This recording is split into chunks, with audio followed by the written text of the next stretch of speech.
Jeyms Skott Davlatcha nazar nomli kitobi. Ba'zi kitoblar faqat o'qiladi, ayrimlar esa dunyoni boshqacha nigoh bilan qarashga majbur qiladi.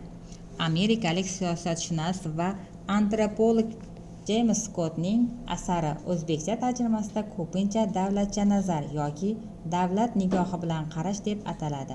Ana shunday kitoblardan biridir. Bu asar davlatni tanqid qilish uchun emas, balki davlat qanday fikrlashi va nima sababdan ba'zan eng ezgu niyat bilan boshlangan islohotlar hamda kutilmagan oqibatlarga olib kelishini tushuntirish uchun yozgan.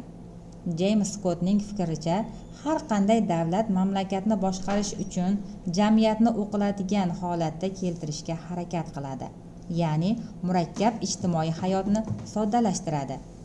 Davlat uchun odamlar aholi ro'yxati, yer maydonlari, kadastr xaritalari, o'rmonlar, yog'och zaxirasi, shaharlar esa rejalashtirilgan ko'chalar va binolar majmuasi sifatida ko'rinadi. Bunday soddalashtirish soliq yig'ish, infratuzilma qurish va qonunlarni amalga oshirish uchun zarur.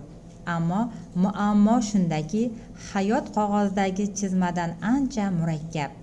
Davlat ko'pincha mahalliy sharoitlar, tarixiy tajriba, urf-odatlar va odamlarning kundalik hayotida shakllangan bilimlarni e'tibordan chetda qoldiradi. Natijada mukammal reja amalga muvaffaqiyatsizlikka uchrashi mumkin. Kitobning eng muhim xulosalaridan biri shuki, jamiyatni faqat markazdan turib boshqarish har doim ham samarali emas. Qabul qilingan qarorlar qanchalik ilmiy yoki mantiqiy ko'rinmasin, agar ular odamlarning real hayoti bilan mos kelmasa, ko'pincha kutilgan natijalar bermaydi.